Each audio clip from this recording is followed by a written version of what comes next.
Welcome in. Happy Tuesday. It's your live chat. It's 3 p.m. Eastern time. It's 12 o'clock for me. It's lunchtime for me. Don't worry. I'm fueled up. I've had breakfast. I've had a Red Bull.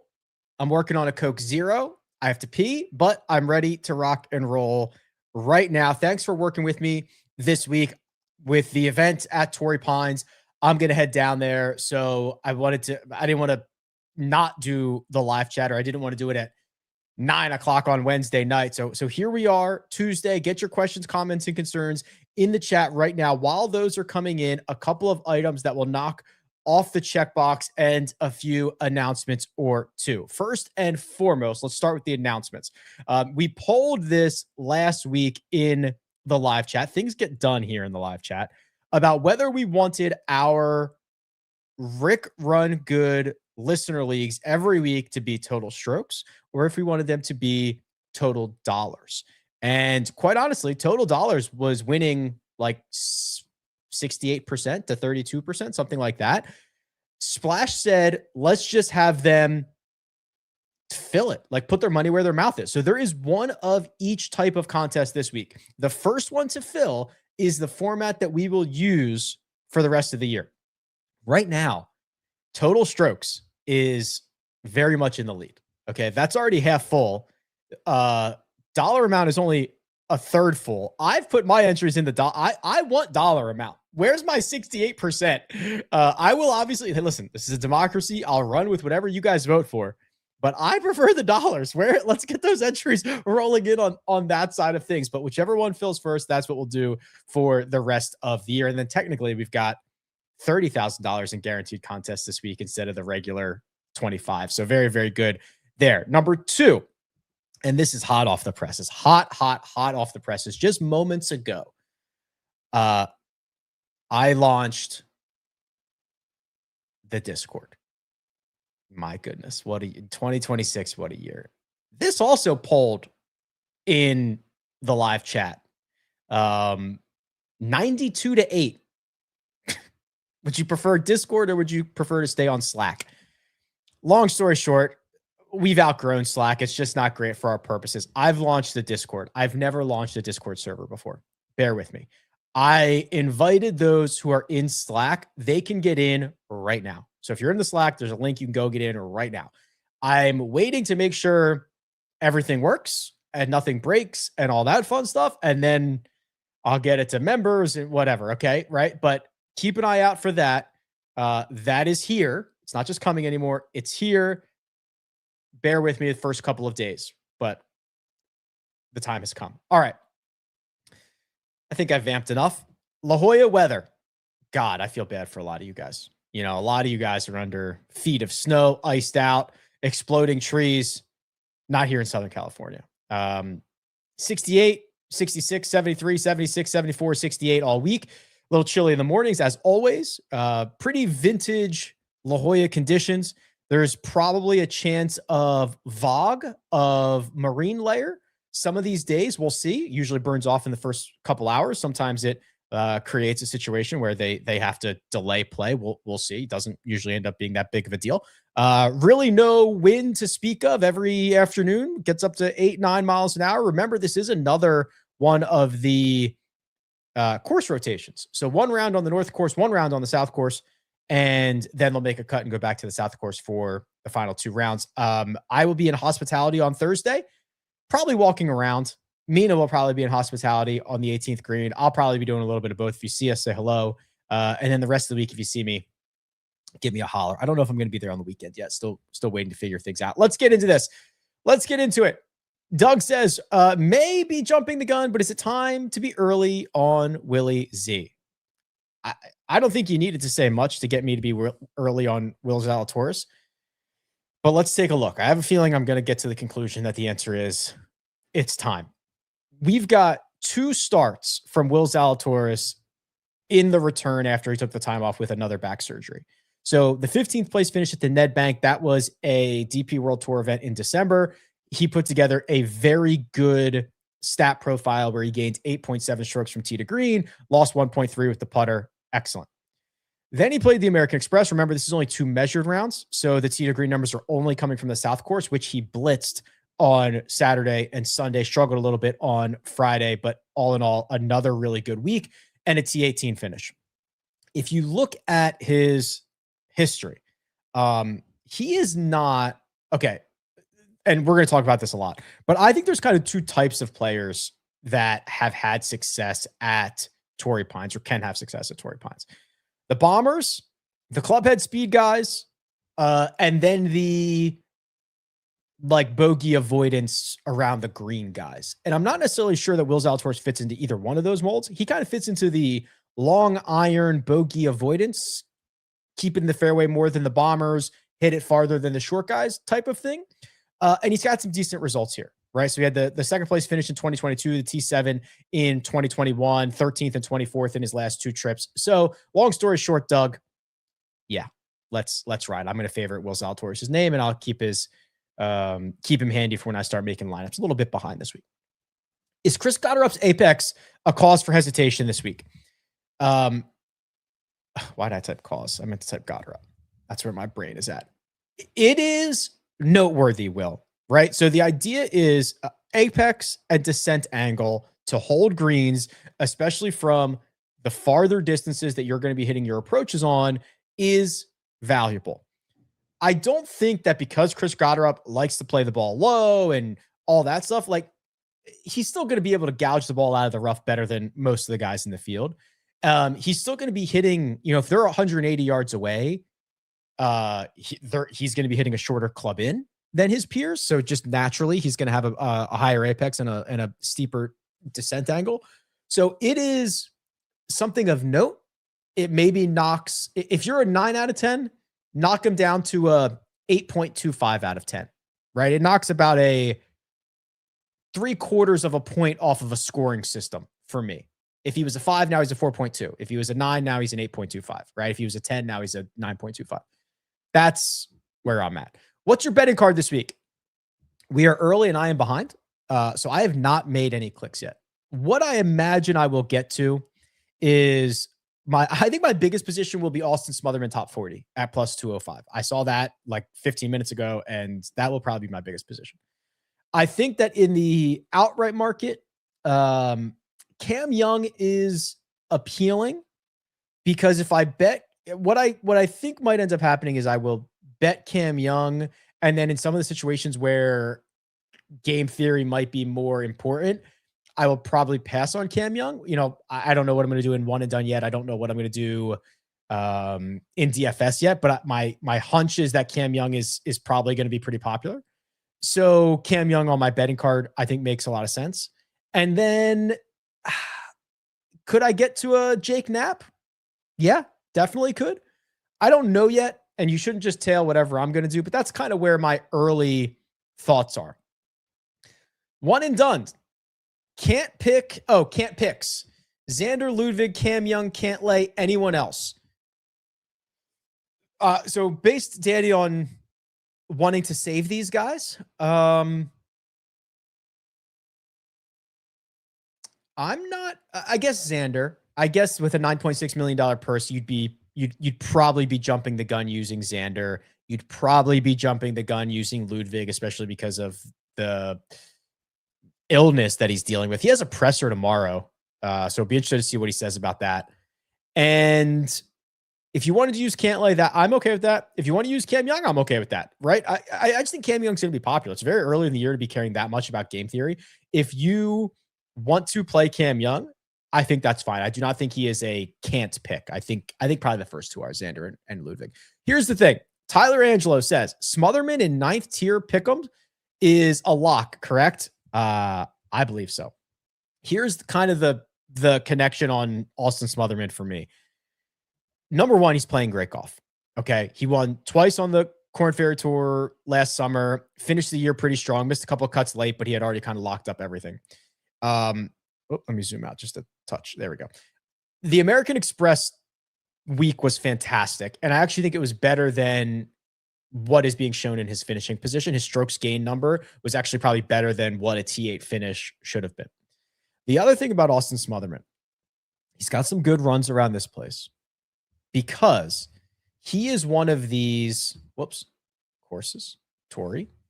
He is one of these very strong long iron players.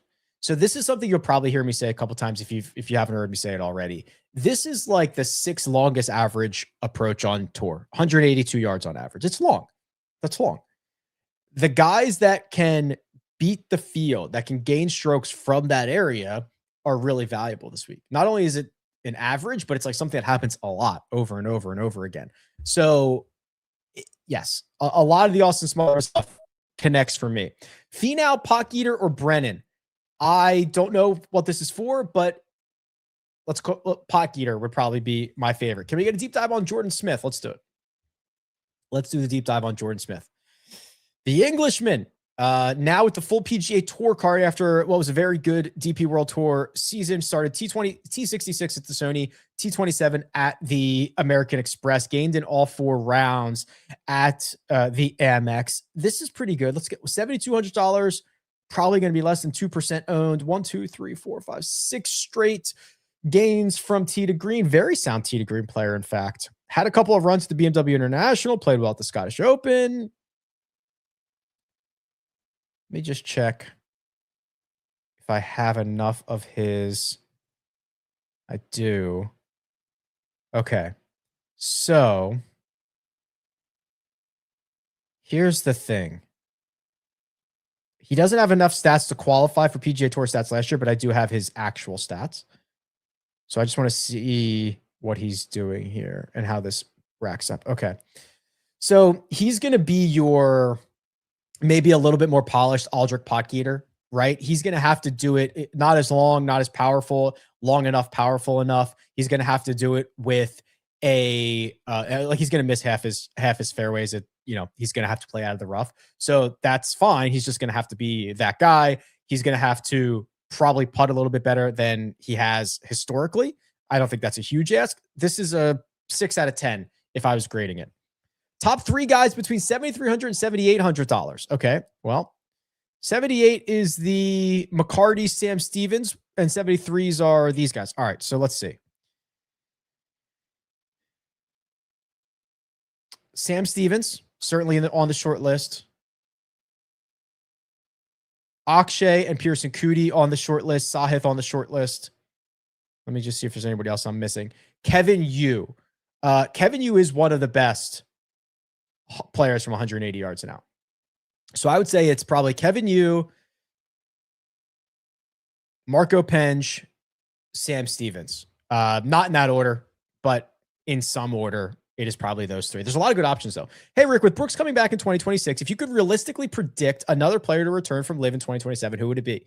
I think something's brewing with Bryson. I think something's brewing with Bryson, too, right? I think Bryson kind of has the best of both worlds here. Bryson gets to go to the PIF and say, give me $500 million or $1 billion or whatever it is, or I'm going back to the PGA Tour. So he either gets this outrageous amount of money and he's good, or he goes back to the tour and continues to do his YouTube stuff,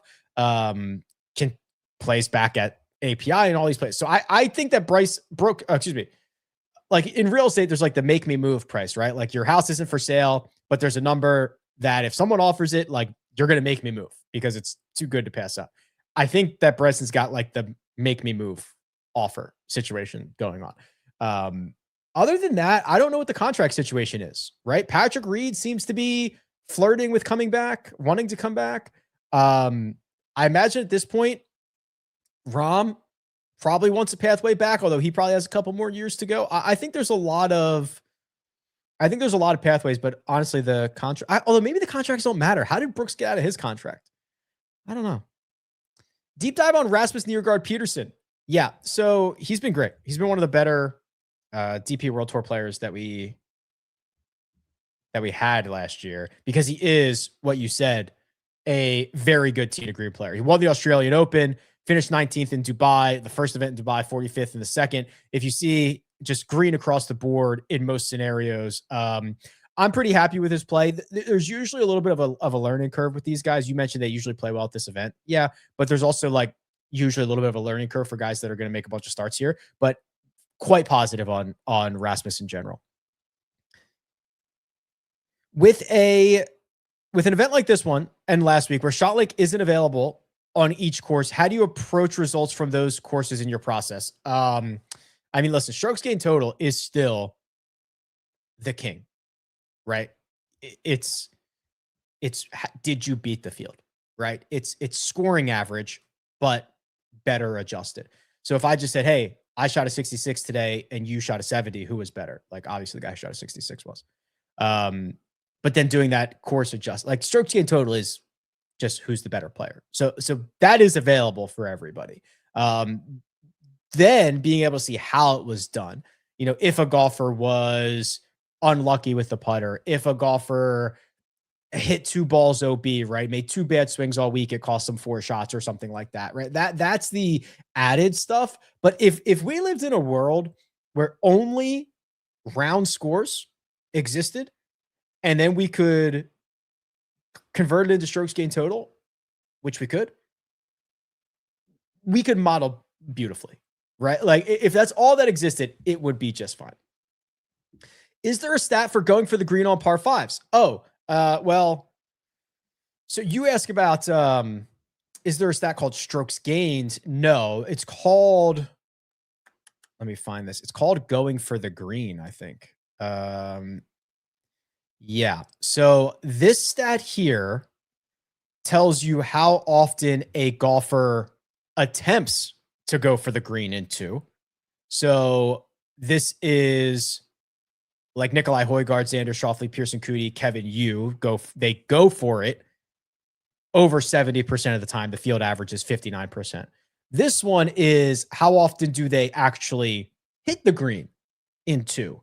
So Adam Schenk, Rico Hoey, Rasmus Højgaard, Matty Schmid are the top players in that department. Pearson Coody's top 6 in both of them. Jake Knapp shows up in the top 10 here as well. This is on the Holy Grail on my website, rickrungood.com. You can go through any stat. I don't think I've seen this broken down into a strokes gained version of that, but I would have to look into that. Can you dive into your strategy for DFS content selection? Oh, it says content, but I think you meant contest. I like to play the events that are the contests that I can max enter. So it's usually the single entries, 100, 200, stuff like that. You'll see me do 3 max. You'll see me do 20 max. I will throw some bullets into like the drive the green, right? But that is mostly lottery tickets. My favorite contest is the $200 driver, which is just the $200 single entry. Like that is my favorite. I never get Hideki right in one and done. Welcome to the club. You know, Hideki is a guy who is often unpredictable. He does not foreshadow good play that's coming. He doesn't really foreshadow bad play that's coming. Sometimes he wakes up and he looks like the best putter in the world. Some days he wakes up and it looks like he's never putted before in his life. The good news is he has a couple of different ways to get here, and I'll show you his Torrey results because he plays here a lot. And off the top of my head, I think it's a pretty mixed bag. He's played here a lot. He's probably played here. Yeah. Actually, the last 5 or 6 years have all been pretty good. T13, T32, T13, T9. That's his last 4. Hasn't missed the cut since 2016. Okay. Yeah. So it's actually better than I thought it was. Usually a pretty positive putter. He has a couple of good things going for him. He's long enough. He's not a bomber, but he's long enough. Produces enough club head speed. He is just an absolute elite approach player. And his short game is maybe the best in the world and nobody knows or cares about it. So he could do this a lot of ways. He's long enough to be starting to get into the bucket of bombers who can have success here. His short game is good enough to keep him in the bogey avoidance other way to get here. And tell you what, he putts pretty well here. He putts pretty well historically at Torrey Pines. Maybe it's the randomness of POA. I don't know, but this would be a good time. I understand Hideki is difficult to predict. This would probably be a good spot. Phoenix would probably be a good spot. Muirfield Village would probably be a good spot. How owned is Brooks going to be this week? That's really the question, right? Are people just going to jam him into 30? Or is it going to be, hey, wait for... You're going to get Brooks a lot this year. 15 times he has to play. Phoenix would probably be a more logical spot for Brooks. I don't know. Pendrith, McNeely, Nikolai Højgaard for one and done this week. I don't think you need to play any of them, but I would probably go with McNeely. Keith Mitchell deep dive. Yeah, I don't think you're going to like it. There's not a ton to deep dive here, I don't think. Unfortunately, and without looking, it feels to me like Keith Mitchell is the king of the 30th to 65th place finish. Let's see if that's true. I love that sweater on him, though. 44th, 66th, 18th, 63rd, 10th, miscut, 53rd, cut, 50th, 40th, cut. Yeah. Not a ton of downside. Not a lot of upside. Historically, not a very good putter. Let's see. I am fat fingering everything today. Let's see what he has done here. Yeah, again, not very good. 5 missed cuts in a row, and his best finish was a 63rd. I mean this very nicely because I love Keith Mitchell. I love him, and I've met him, and he's a very nice guy, and I wish him nothing but the best. But the delta between how good Keith Mitchell is and how well liked he is has got to be the biggest on the PGA Tour. He's a very popular guy. I get more questions about him in the live chat than most other places. That's like a 10 out of 10. He's like a 3 out of 10 or a 4 out of 10, right? Like, and I say that because I love the guy, but I don't know anybody else like this, where the delta between how good he is and how well liked he is probably the biggest. Maybe Max Homa is another. No, I'm just kidding. So Max, let's look at Max, because now we've got a couple of starts on record here. Back with Mark Blackburn, which I think is pretty important. The T9 at the Black Desert, where he drove it well, is incredibly encouraging. The T27 last week, where he just lost strokes in one of the rounds, but he had his 2 best rounds at the Stadium course, is very encouraging. Even the stuff that he did in the fall is very encouraging. So let's go and look up. I mean, he's going to get this. He's going to get Riviera, right? He just got into, didn't he just grab maybe it was Riviera that he just snapped a sponsor's invite to? I can't remember. So won this event back in 2013, T13 in 2014. Then he went WD miscut. That was when he was at the absolute doldrums. That was last year for the Farmers and the Genesis. I'll tell you what, Max Homa's kind of a sneaky one and done. I'm in. I'm back. I'm back on Max. I think there's been one time in the history of my one and dones where I've put the same guy in all of them, like 10 or 12. And it was Max Homa at this event in 2013. And he won it. And I thought I was just the absolute smartest guy in the entire world.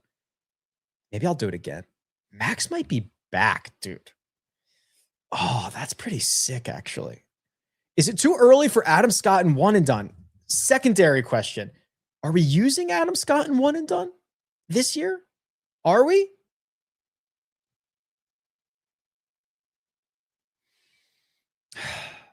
Can't putt. His PGA Tour upside is kind of capped. T12 is kind of capped. He played great in Australia this year. Can't putt. I don't think we're playing Adam Scott in one and done this year. That's just me. I guess you can if you want, but that's probably just me. Any idea on where to get the ownership from Splash? I thought they were tweeting it out and posting it on their blog. I didn't see it last week. So I don't know. I don't. Pool Genius has they have like a 3-dot system that I don't know what goes into that, but they think Jason Day, Hideki Matsuyama, and Ludwig Oberg are the 3-dot players of projected popularity. Siwoo, Gerard, Harris English, Chris Gotterup, Patrick Cantlay, Keegan Bradley are 2-dot players. I don't know I don't know where they draw the lines on these. But no, I don't know. Deep dive on Sudarshan Yelamaraju. All right. I was on Sudarshan Yelamaraju last week. Sudan. And he missed the cut. I think I was early because I actually think this is a better spot for him than PGA West was. He's a long hitter. I was impressed with how long he was. He can move it. I'm not sure the scoring fest that was last week is all that good. Played great at the Stadium course. Played great on Friday. He actually just stunk on on Thursday, and that was the reason that he missed the cut. So in his, what is that, 7 rounds this year, 5 of them have been really, really good. I think this is a better spot for Sudarshan Yelamaraju. He's very cheap. He'd definitely be one of the cheapest guys that I play. Can you run a model for the last 36 rounds? Okay. Last 36 rounds with 30 on driving distance, 30 on strokes gained approach from 175 to 200, 10 on around the green. Whoops, 10. Strokes, 10 on strokes gained putting, 10 on driving accuracy. This is Nate's model, by the way. 10 on bogey avoidance. Nate's model. Oh, Nate. Oh, Nate, you dirty dog. S.H. Kim is number 1. Yeah, okay, I can see that. Ludwig, Cam Young, Kevin Yu. God, if Kevin Yu wins this week, I will have all the money. Taylor Pendrith, Keegan Bradley, Austin Smotherman, Marty. I call him Marty Dow. I think it's Marty Doe. Patrick Rogers, Justin Rose are Nate's top 10. I'm just favoriting golfers so I don't forget about them as I go through. This is normally what I do, but now you're seeing it in real time because it's only Tuesday instead of Wednesday. So I'm just going through and clicking guys, just shortlisting them so that I don't forget either I came across their names or something. Okay. Talked about Hideki. I'm pretty comfortable using him in one and done. Who are the 3 golfers? Oh boy. In the $7,000 to $8,900 range that are locked to make the cut? No such thing. Especially at this event, there has been just a lot of kind of some carnage at this event in the past. You don't see a lot of guys with just elite course history at this event. So what was it? 7,000 to 8,900 locks to make the cut. All right, I'm gonna go with Ryan Gerard, Adam Scott, and Sam Stevens.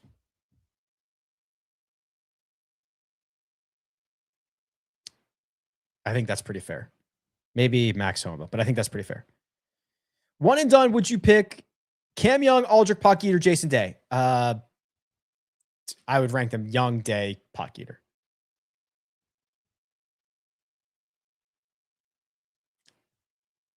Okay.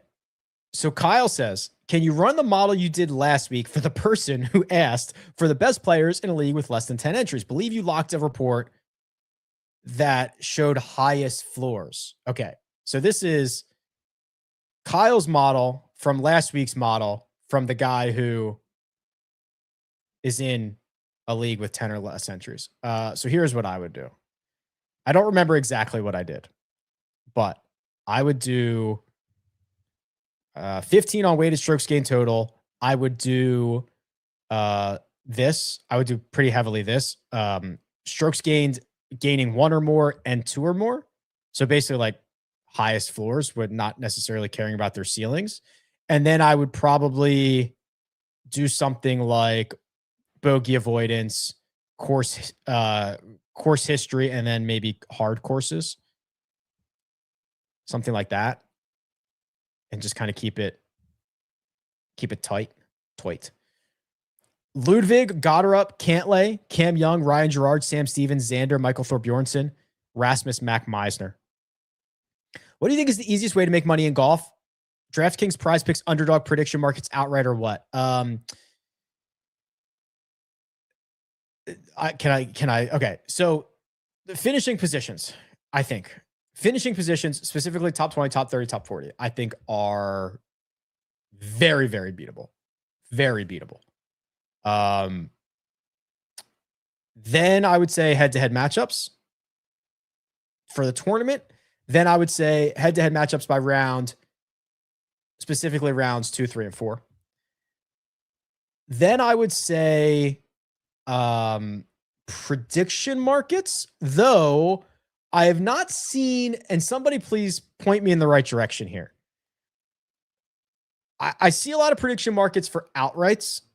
I'm not seeing, I don't know if they exist for, where can I find them for top 5, top 10, top 20 matchups, whatever. I see a lot of it for outrights, which is nice because you can get in, you can get out. The problem with the outright market is one guy wins, right? But with prediction markets, you know, if you have a 75-1 ticket on insert player, you know, Jake Knapp, and he is in the lead through 2 rounds, and now that is cut to 5, 6, 7-1, you can get out and profit without him having to actually cash that ticket. So that's what's nice about that. Then probably DraftKings. And then quite honestly, and I've worked with these companies. I have great relationships with these companies, not officially anymore. I think Prize Picks and Underdog have really kind of sucked the edge out of it. You know, it used to be the guaranteed payouts, which was fun. I'm sure they were making money hand over fist, whatever. And then when everything started to just auto populate and the decimals and this and that, it's just like they squeezed it. They squeezed it too much. Ludwig is scheduled for a press conference tomorrow. I'll be very interested to hear what he says about the illness. David Ford this week. So I think for the foreseeable future, my thoughts on David Ford are as follows. Incredibly talented player with a lot of upside, very raw, will have a lot of bad weeks, right? Like he is going to have a lot of good and a lot of bad. And I think I think this year is just a learning process for him. He was great last week, including on Sunday, great on Thursday and Friday at the Sony, horrible on the weekend, one good, one bad. And at the RSM, one good, one bad in Bermuda, right? It's just like, this is what you're going to get. You're just going to get a lot of this. How come no one is mentioning Sam Stevens? Yeah, Sam Stevens has been fantastic. I probably should have said, you know, one and done and best ball are probably up towards the top of the ways to make money. Splash's tiers contests probably up there as well. Sorry. Anyway, Sam's been crushing it for season-long best ball. Why is nobody talking about him? I agree. I think coming into the season, I probably lumped a lot of Sam Stevens and Ryan Gerard together, and Gerard's just taken the 3 straight runner-up finishes, but now Sam Stevens has gone 7th, 31st, and 6th, right? So yeah, I'm with you. Sam Stevens is fantastic. DFS duo, Xander and Pocketer or Spawn and Patrick Rogers? Give me Xander and Pocketer. What's the floor for JJ Spawn this week? And is it higher or lower than Cam Young's? Interesting. I want to look at the numbers, but my hunch is that JJ Spawn's floor is higher than Cam Young's. So this is the last 50 rounds. And actually, let's just do it. Yeah. So JJ Spawn is here. He gains strokes to the field 70% of the time. Cam Young, 70% of the time. JJ Spawn, 56 plus 1. Cam Young, 54 plus 1. JJ Spawn, 36% plus 2. Cam Young, 40%. And then Cam Young really shows a better tail, upward tail. And I'll tell you what. Yeah, JJ's a little bit better down here as well. It's close. I'll tell you what, it might be Cam Young. It's very close. It might be Cam Young. Cam Young's upside is seemingly a lot higher. But JJ beats him on the first 2 steps of the floor. It's very close. Is Torrey South a long iron and bogey avoidance test more than accuracy in putting contests? Yeah, I believe so. So I believe you have to do one of 2 things. Long, strong, iron player. The other way, accurate around the green scrambler. And then the Venn diagram where that meets in the middle is bogey avoidance. That is the way that I would describe. First round leader options for this week. So are we going to break it down? I have not seen the tee times yet. And remember, they're going to go off the north course and the south course. The north course is certainly going to play easier than the south course is. So your books are probably going to offer one of each. Oh, watch this. Oh, watch this. Let's do this. Custom model. We're going to put 50. No, here's what we're going to do. We're going to do 25 on weighted strokes gained total. We are then going to do the rest, which is what, 75, on round scoring in round one. No. Watch this. 25 on round one. 25 on round one relative to themselves, which is important. And then watch this. 5 or more strokes gained. Before I enter this in and it pops up, what I'm trying to do here is tap into the best players with immense upside who tend to start hot compared to the field and compared to themselves. So whatever the first name is here, I guarantee will be the first round leader. Ludwig Oberg. Okay, I don't guarantee that. But Ludwig, Cam Young, Ryan Gerard, Patrick Cantlay, Xander Schauffele. If you want value, you're getting into the Keegan, Matt McCarty, Dan Brown, David Ford, Grazerman, Kiefer, Noren, that world. I know I'm giving you a lot of names, but I think this is a really good model to find upside and a really good model to find first round upside. Let's call it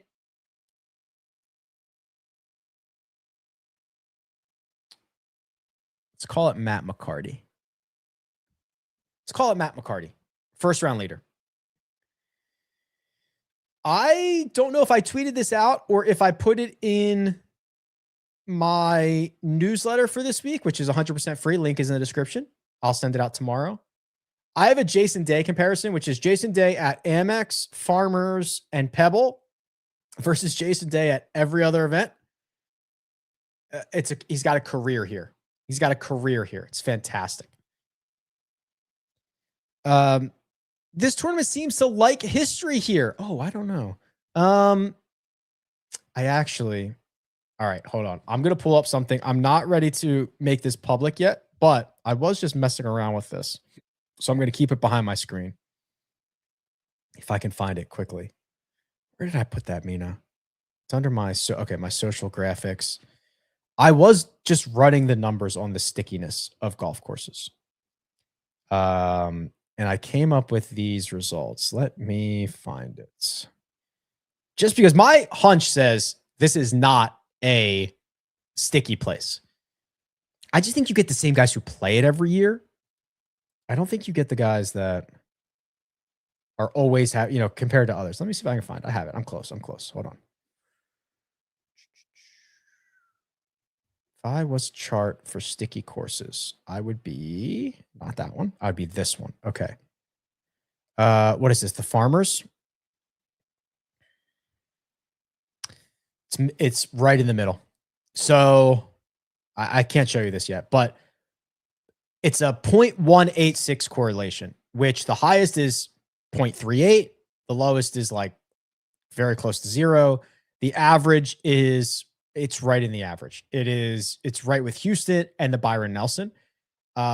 Phoenix, which is coming up, is in the upper third.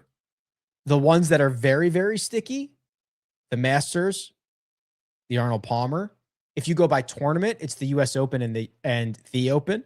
If you go by just tour events, it's like Harbor Town and Travelers. So this is very much in the middle. And I will hopefully finish that graphic and send it out soon. But I will address, let's look at the Luke List stuff.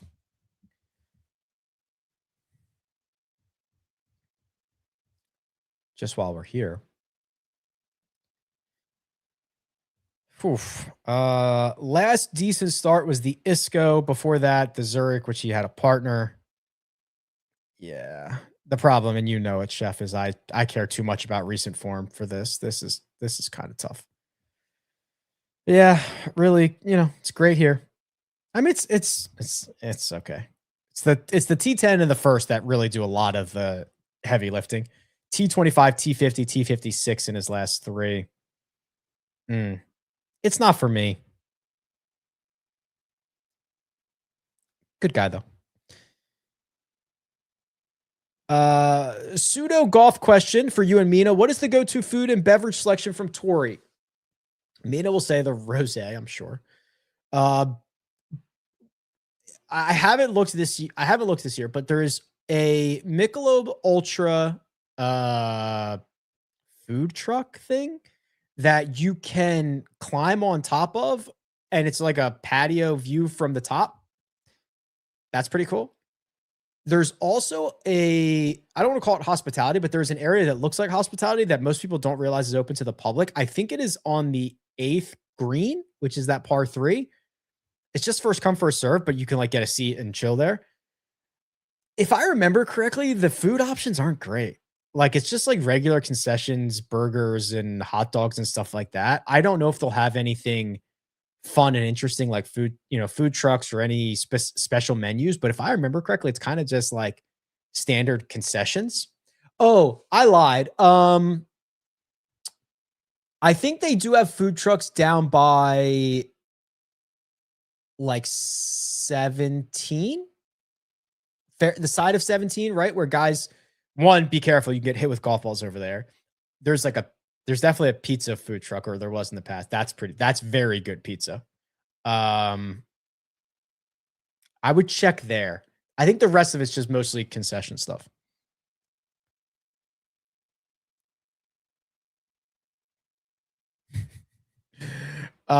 This is gonna out me as a psychopath, but I generally, so like, what do you listen to on a drive for 4 hours? What's the go-to podcast or playlist?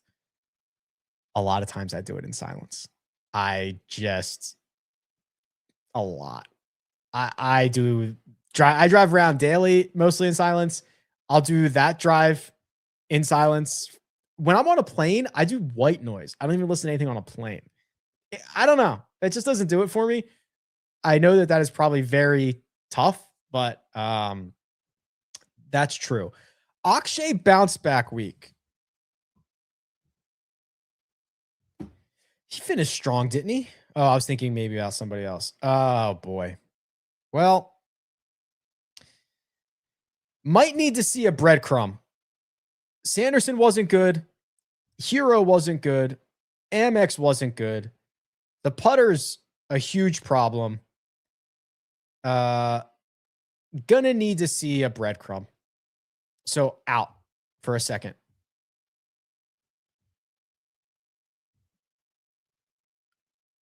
Jackson says, afternoon, ladies and fellows, abolish ICE because it takes 2 seconds for anyone to acknowledge that we're not living in normalcy.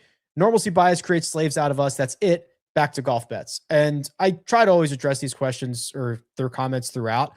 I obviously always don't agree one way or another what's going on in the world. I like this to be a place to not talk about, not like as a little bit of an escape, which is very easy for me to say because a lot of this stuff doesn't impact me, but I get to just be like, oh, let's talk about golf for an hour or whatever. So yeah, I mean, I try to just have this be a place where we can do that and enjoy the golf that's going on. And that's it. Tom Hoagie season. No. Round 1, round 2 showdown. Assuming 6 guys from the north is the play. Are we looking at specific skill sets for that course to pop, or is it just roster composition and ownership to worry about? I think definitely more of that. You know, I don't have the numbers in front of me, but I think the North course has played at least 2 shots easier in some cases. It used to be a lot easier. They redid it 5 or 6 years ago at this point, and it's not as easy, but it's still quite easy. So I imagine it's going to probably be 2 shots in either in that direction. So yeah, I think it's more about you're still going to get. I'll tell you what though, the North course last time I was there, I swear that POA is back in those bent greens that they redid. There's POA everywhere. Anyway, long story short. So yeah, same skill sets there. Okay, so Pearson Cootie is definitely on the guys. Like, I think it's Cootie, I think it's Stevens, I think it's Ryan Gerard of like, I'm investing in this guy until something happens. He is technically the best driver on tour. Technically, he has the absolute minimum number of rounds to qualify and strokes gained off the tee, but it's a very good sign. His tee to green numbers are fantastic. I like a guy that, yeah, like he's had to play Corn Ferry Tour events, but he plays well on both ends of things. And now it feels like he is in the routine. You know how hard it is for some of these young guys to like get into the routine. T13, T18 in his last 2 starts. I really think he is blossoming as a player. 3 uses. Okay, so Tom is in an interesting one here. 3 uses per player. Oh, so it's like a 3 and done, or would that be a? I don't know. Okay, you should use. I would use Knapp, Cam Young, Jason Day here.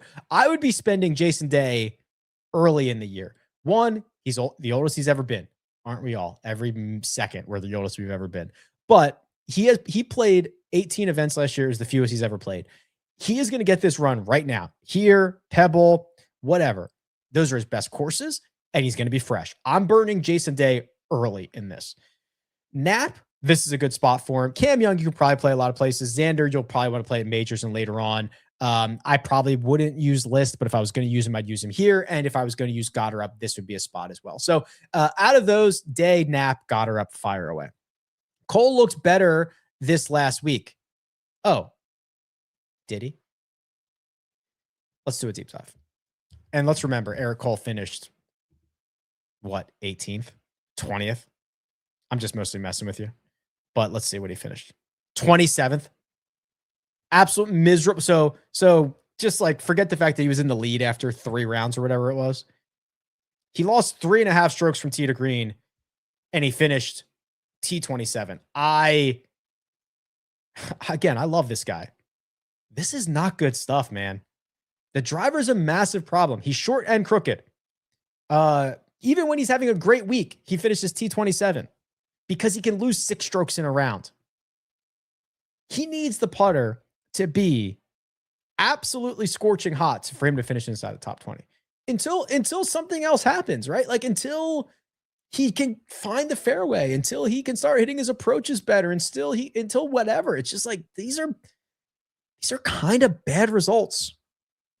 I mentioned Potgieter a couple times. I don't know if I actually pulled up his profile page. Here's the thing on Potgieter. That's a new profile pic. That's a new headshot. He was not wearing that bright neon green earlier. My God, that is burning my retinas. Aldrich Potgieter. Okay, here's the read on Potgieter. If I could construct a golf course for Aldrich Potgieter, it would look a lot like this. He is like 190 mile an hour ball speed guy, by far number 1 on tour.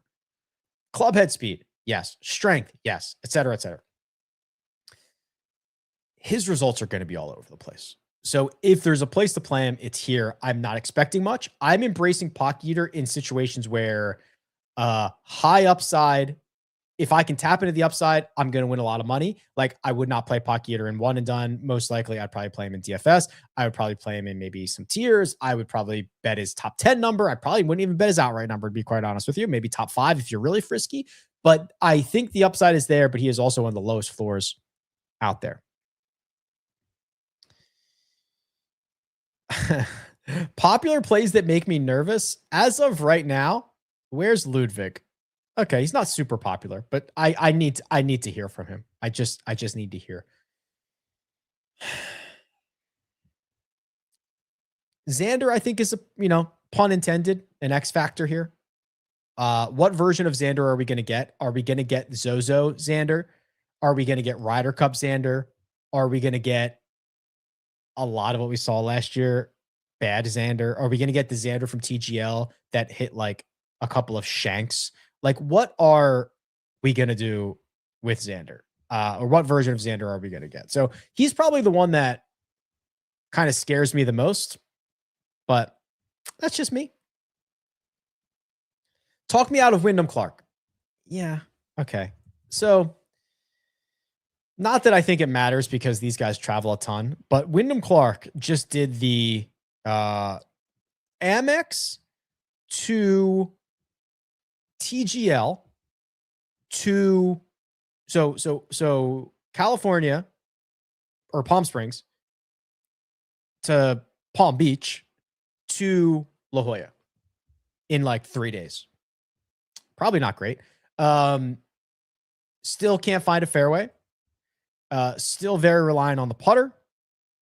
I think he's definitely better than some of the doldrums that he was in last year, but I think he's being propped up by some things that are a little bit unsustainable, and I would prefer to wait. I'll tell you what, I could get convinced. What's his history? If he played well if he played okay this week, I'd be pretty interested in Phoenix, I think. God, he just can't drive the ball. But he still has 2 top 20s there in his last 3 years. I would like to see him. I would be encouraged by like a 0 driving week, gain in the other categories, finish T19, and I'd be pretty interested for Scottsdale. Oh, let's build a golfer. This is a sicko golf format. How am I doing, by the way? I'm in 41st. Oh, I really struggle. I got nothing out of the American Express. Who was my golfer? Ugh, Wyndham. Of course it was. Wyndham, Pendrith, Hodges, Bezadenhout. I did a lot better at the Sony. Okay. Let's go for this week. How much can I spend on oh my gosh, Aldrich driver is only 27. I'm in. What else don't I care about here? Putting's going to be pretty hard. So let's do even Hideki can gain strokes here. So let's go with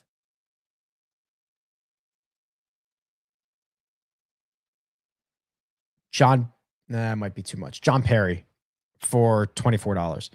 Irons. Actually, if I do Hideki, I probably don't have enough money left. No, I don't want to do that. How do I get rid of Hideki? Just drag somebody else. Okay. Let's do Billy Horschel. Might not be bad. Let's do Billy Horschel. And that leaves us with Irons. Oh, Napster. Brooksy. Let's do Brooks. Why not? Right? Like what do I care? Let's do Brooksy. Actually, I should probably just do Gary Woodland. I'll do Gary Woodland. All right. That's my build a golfer for this week. I need to come back because I got basically 0 points for last week. Ooh, Daniel, say hello if you see me. Why is Sam Stevens so good? Playing so good. His stats are very mid. He's good. So I think the next couple of weeks for Sahith, I'm pretty positive on. I was positive coming into 2026. Got off to a little bit of a slower start than I would have liked, but he charged up the leaderboard at the American Express, got off to a slow start. His last 3 rounds were fantastic. He's got the good history here from a couple of years ago, T4. He's never missed a cut. He's played well here and in Phoenix. And I just think we're going to get like a decent couple of starts from Sahith. Justin Rose at Torrey. He won here, didn't he? And then I think he won here. And then I think he won here. If I remember correctly, that's the year he switched to Hanwha. Hold on. Before I get too deep into this, let me just confirm.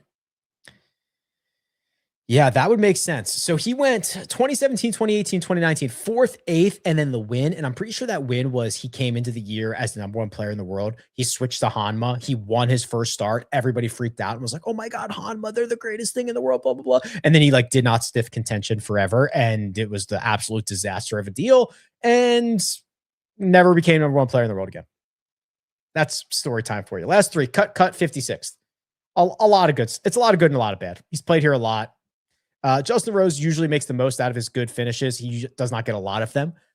So when he's in contention, he usually plays well, but I think they're a little bit harder to come by. I think he also did the didn't he just play in TGL, or am I confusing him with somebody else? But the flight.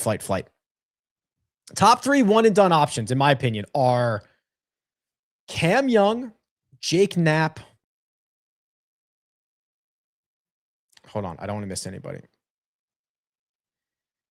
Hideki. And then I think if you're feeling a little frisky, Max Homa, I think is probably pretty good. Again, Ludwig he has a presser tomorrow. So hopefully we will get an idea. A lot of questions about Pock Eater. That's fine. I don't think we did a model like this one yet. So let's run a model, clear these weights out. Jack is looking for 20 on around the green or scrambling, or is that 20 each? 20, 40. No, it's got to be either. So let's do 20 on strokes gain around the green, 40 on approach, weighted heavily on 200 or more. Okay, so let's do like 50. Something like that, Jack, maybe. And then we'll do 20 on total driving and 20 on POA putting. I must have screwed that up somewhere because I only have 15 left. Sorry, Jack, but here's your model. Keegan, Ludwig, Hideki, Tony, Akshay, Xander, Christian, Pearson, Cootie, Siwoo, Kim, Cam Young. God, I swear Lee Hodges is 11th in every model I run.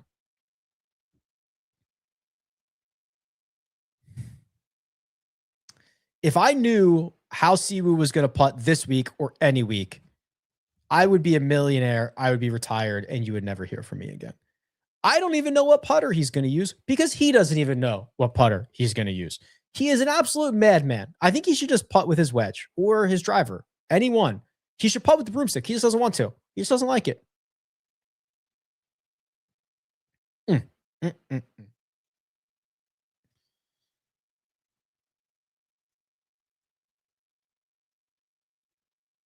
Should I be worried about Rico Hoey's WD last week? I don't know. So all 4 of those WDs were illness related. Was there something going around? It was him, Ludwig,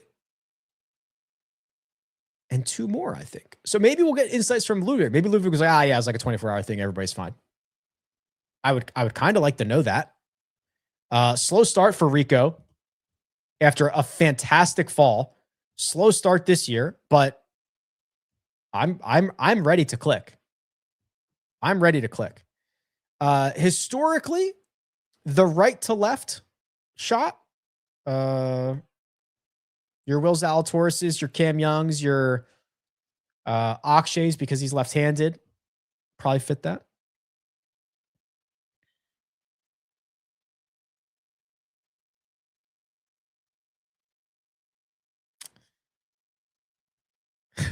This is not relevant to this week, but wondering how you don't hammer Scotty on DraftKings when the Gen Pop is also fading him. Isn't that when you would hammer the best player in the world? Yep. When I saw Tournament Lock and I saw that he was like 23% owned or whatever, I was like, what happened? Why is he not 40%? And I was like, he's going to just absolutely cook us. Never again. He's an insane man. Can you explain the lineup settings in the custom model? Yeah, I think I can. Although I just got off that page. 1 second. So, recent rounds lineup count, right? That's pretty straightforward. You can go by recent rounds or a date range. So if you wanted to say, give me everybody from January 1st on or something like that. The randomness, so every time it runs lineups, you can add randomness, right? So it'll take your score. So say the score is 100 for round numbers and your randomness is 10. That's basically 10% or 0.1. So what it'll do is it'll take everybody's score. So, and randomize it somewhere between minus 10% and plus 10%. So somebody who's 100 could then be valued anywhere between 90 or 110. And it does that for everybody in the field every time. So then basically what it's doing is it's just slightly adjusting their outputs. One, because we don't, we're just doing educated guessing, but it allows you to get more people. So the more randomness you crank up, the more volatile those scores become, and the more players you get access to, and the more different types of combinations you get access to. And then max projected ownership is just like, hey, we've got projected ownership. Do you want this lineup to stay under 60%? So let's say, 10 guys who are, or excuse me, 6 guys who are 10% owned, or one guy who's 20 and the rest are like whatever, right? So that's for the entire lineup. Jason Day, I believe, will be, if I had to guess, probably the most popular one and done option. This is a compliment, but we need longer shows on Monday. What would you like to see? Monday, for me, Monday feels almost like a first look, but I don't know. You've been around, Aaron, for yes. I mean, I did gangbusters on Scotty, just basically getting exposure to Scotty Scheffler almost every single time he teed it up last year. And I'm 0 for 1 this year, but I won't make that mistake again. He's just unbelievable. He's just unbelievable. Who is someone that no one is talking about that will finish top 5? JJ Spawn. I think probably fits that. I mean, I don't think we've even mentioned JJ Spawn, and length is not a problem. He won at Oakmont. He's won at a lot of different places. Probably that. Okay. Here's another one. This is like as deep as it gets. Okay. So last couple days, whatever, last week, I start the next week on, Friday or Saturday when the field comes out, and I look through my notes of courses historically, and I run the numbers and all that stuff. And, you get that this is a golf course where long shots are a good way to separate you because of all the things we've talked about. There's going to be a lot of long shots hit, and everybody's going to have to do it. And the names that popped up were Kevin Yu, Scotty Scheffler, somebody else, I can't remember who, and Henrik Norlander. And every time I did something like that, Henrik Norlander. And then through the grace of the golf gods, I saw the tweet come through yesterday of the Monday Open qualifiers at Mission Viejo Country Club, and Henrik Norlander got in. And I'm like, you've got to be just absolutely. Hold on. You've just got to be me. Finally used my soundboard. He's in the field. He's $6,200. It's not good, right? There's a reason he's not in this field, but T25 at the RSM played pretty well. 2 good rounds, two great rounds, 2 bad rounds at Q School. Mixed bag here, but he does have that second place finish in 2021. Missed his last 3 cuts, but nothing super egregious. I guess last year was pretty egregious. I'm going to have some Henrik Norlander exposure. It's going to be like Henrik Norlander top 10, like, I don't even know what it is, like 15 to 1 or something like that. Or maybe I'll have him in a DraftKings lineup. But I just thought that was beautiful that all came together, and he got into this field.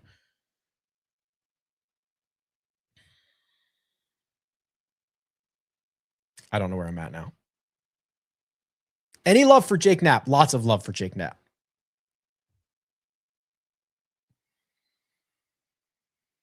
I don't know when they have to notify by tee times. Can you bet on a Ludwig WD, or are you just saying like get him in a matchup against somebody else? That would actually be a nice way to hedge, quite honestly.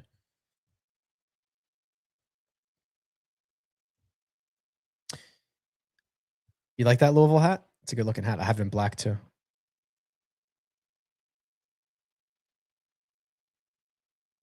Luckily, I have answered a lot of these Potgieter, Wyndham Clark, Max Homa questions. I watched your preview show and was wondering, are you sure about Penge this week? I don't remember what I said on Monday, but I'll just tell you how I feel about Penge right now. Prior to the season, I was like a 9 out of 10. Right now, I'm like a 7 out of 10. I think this is a good golf course for him. I do not like that he has been sick, and I do not like that he changed clubs. I don't even really care that he went to PXG.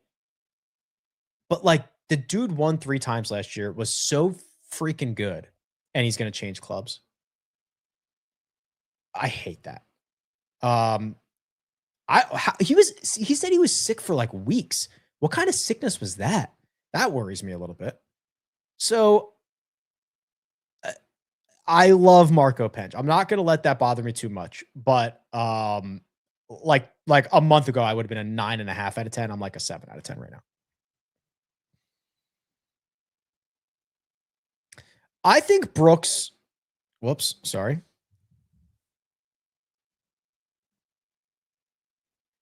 I think Brooks is going to be good, not great. His last 15 or 20 starts, not a lot of good stuff in there, with some really bad recent -3 off on approach, -5.5 on approach, -0.4, -5, -2, -1.3, like really bad approach weeks. These little carrots dangling at the end of this, though, with the French Open and the Alfred Dunhill links, 2 fantastic stat profiles and finishes on the DP World Tour in his 2 most recent starts. That was 3 months ago, but those were his 2 most recent. The other thing to consider is that his history here kind of stinks. So 3 missed cuts going back to 2017 and then a 41st in 2015. If there's anybody in the world who can flip the switch, it's this dude. But I think we're going to get I think he's going to finish T36. We're going to get some really good shots, and we're going to get some stuff that shows he's not that sharp. And then I think he's going to get better in Phoenix, and I think he's probably going to get better at the Cognizant. That's my guess on this.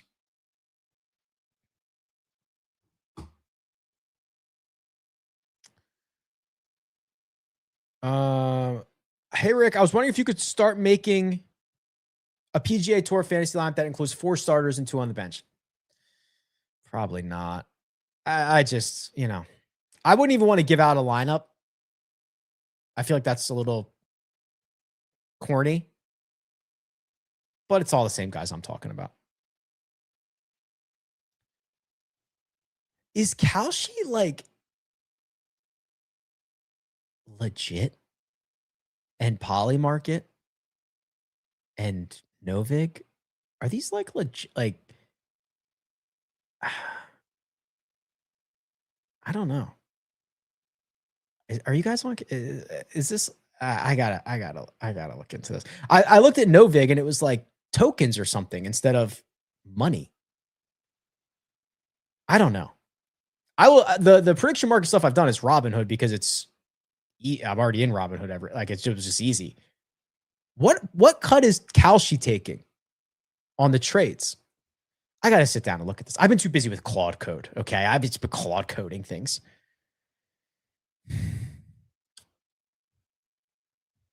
Where am I? I don't, about smaller tiers contests, probably not. I don't make them, right? They're automatically made. And the amount that they give us, the guarantees kind of drives the price point. So, and I don't want to have 9 contests in there every single week. So it probably just going to stay with where we're at right now. Oh, new member. Thank you, PGA Pro Rick. Is that me? No. Thank you for the super chat, Henry. Always appreciated. Never required. Okay. I don't know if we looked at this or not. I can't remember at this point if I've done Goddard up. I think we did because we talked about his apex. Why wouldn't he contend this week? I think this is a better spot for him than the Sony. He can contend and win without being great in all 4 categories. He's got a decent putter, decent short game. He's going to pick up a stroke off the tee every single round. I will probably have a pretty significant Chris Gotterup top 10. Top 10 wager. I don't know why that word wasn't coming to my head.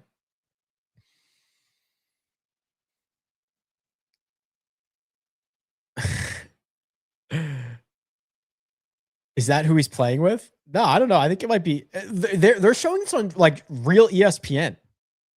That's crazy. Coming out to Pebble this year? I don't think so.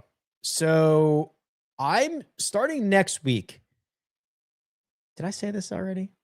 I'm going to be on PGA Tour Live like a lot this year, which I'm excited about. So I'll be at PGA Tour Studios next week for the Phoenix Open. I hope that you guys tune in. Hopefully I can throw some good stat nuggets at you and some gambling stuff and all that. And I'm on like 12 times. And I think Pebble's one of them. So I believe I'll be in Florida. So let's do it. Let's, turn it on. Even if you don't sit around and watch, just put it on. Let's get those stream numbers up and then walk away. And then when they look at it, they'll be like, wow, every single show that Rick's on, the stream numbers are like, there's like an extra like 30,000 people. Like, what's that about? Like, it'll just be us with all of our televisions on. It'll be great.